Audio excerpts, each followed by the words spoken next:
هذا القول العظيم قال جل وعلا: قل بفضل الله وبرحمته فبذلك فليفرحوا.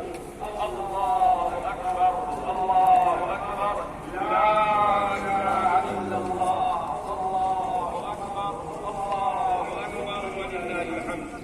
والأحد المراكز من الجنة من باب الرجعان فقد أكرمه الله جل وعلا وجعل من جنة الله أكبر، الله أكبر ولله الحمد. ثم تمتد المرحلة به لتعم السهل والأنعام والأصحاب والجيران ويخرج المسلم بعد صلاة العيد إلى رسول الله صلى الله عليه وسلم من نشر الفقه ومشاركة أهله وأحبابه وبركة العيد وأهلا ومرحبا بالعيد.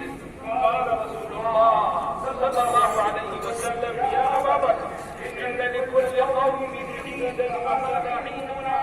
متفق عليه. نسأل الله جل وعلا أن يحمل الفرحة القلوب وأن يجيب الألفة والتواصل بيننا وأن يتقبل صيامنا ودعاءنا وسائر أعمالنا. بارك الله لي ولكم في القرآن العظيم ونفعني وإياكم بما فيه من الآيات والذكر الحكيم. أقول هذا وأستغفر الله لي ولكم وأشهد أن لا إله إلا الله وحده لا شريك له وأشهد أن سيدنا ومولانا محمدا عبده ورسوله. اللهم صل وسلم وبارك على نبينا محمد وعلى آله الطيبين الطاهرين وعلى أصحابه أجمعين والتابعين لهم بإحسان إلى يوم الدين. أما بعد डिपॉजिट नहीं है ऑलरेडी खाना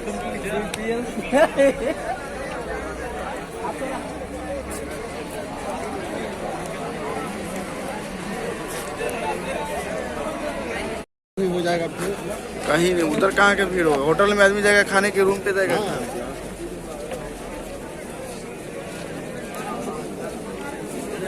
ईद मुबारक।